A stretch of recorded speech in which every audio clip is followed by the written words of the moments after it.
izdevies, starp citu. Divi puiši, divas meitenes. Mēs runāsim par, pat Latvijā īstenībā nezināmu sporta veidu, kas ir dzimis Kanādā, lakros. Vai puiši, ja meitenes tiešām šī spēle cēlusies no indiāņu sporta veida, kad viņi spēlē hokeju būtībā, primitīvu hokeju? Tieši tā, teiksim, šīs spēles pirmsākumi ir vairāk saistīti ar indiāņu kara deju, jeb kara spēli.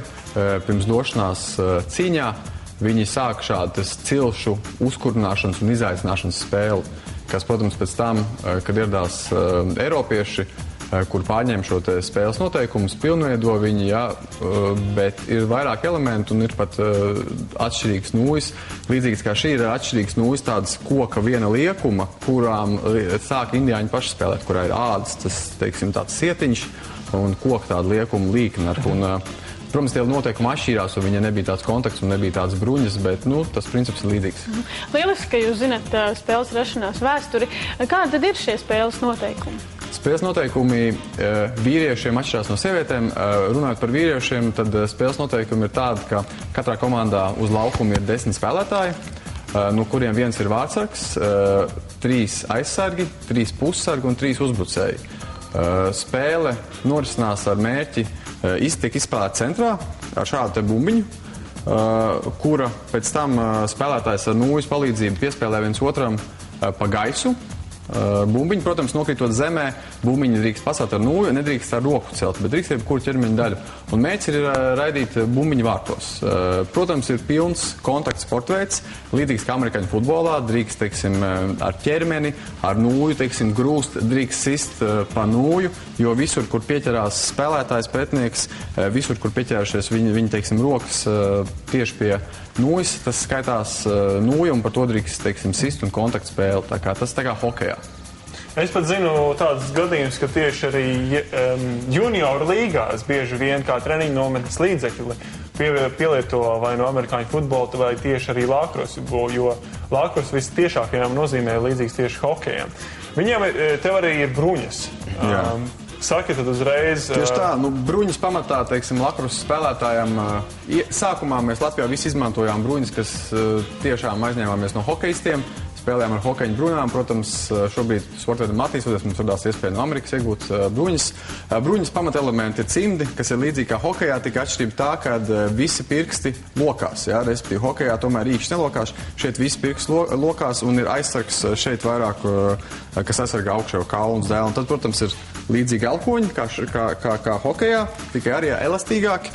Tad apakšā ir bruņu sargi, kas aizsargā, teiksim, gan krūtis, gan arī ribas, jo lakrosā ļoti daudz sitienu var būt no sāna, jo aizsargi, teiksim, ļoti daudz izdara sitienus uzbrucējiem tieši pa sānu, pa ribām, pa nierēm, tāpēc arī, var būt nepatīkam. Un arī bumbiņu trāpot, bumbiņu iedod ātrumu apmēram 100 km/h, ar viņu trāpot, protams, ir nepatīkam. Man uzreiz jautājums meitenei.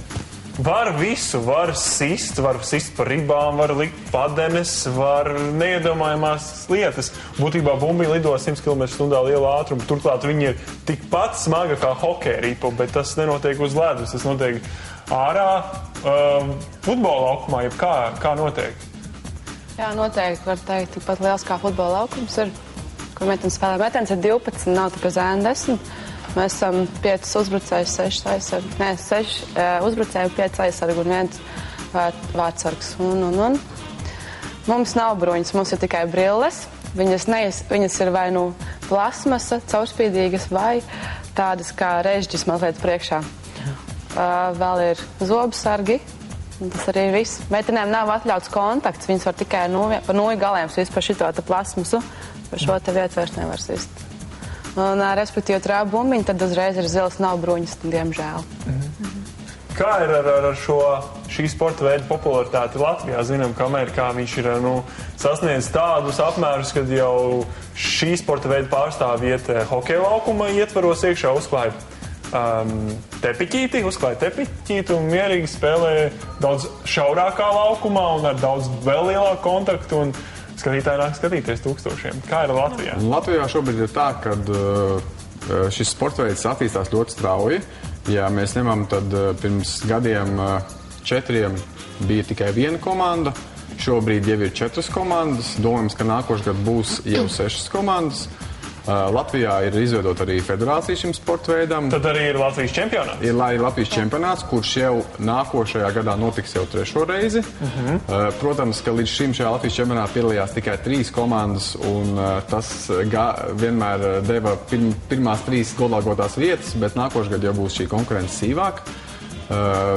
Ir tas, ka mēs esam apguvuši visus reģionus. Vienīgais Latgale mums pagaidām vēl ir tas reģions, kur mums īsti nav pilsētas. Tur vajag pareizi uzspiest. Manuprāt, vienmēr Latgalē vajag pareizi uzspiest. Laikam, jā, tur ir pareizā pilsēta.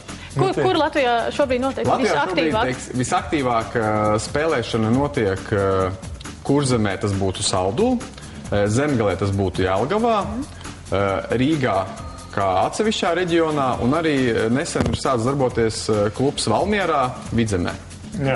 Un skatītāju intereses labad varam uzreiz pateikt, ka ir arī interneta adrese www.latvielacross.lv, tā kā tur visa informācija par šo sporta veidu pieejama.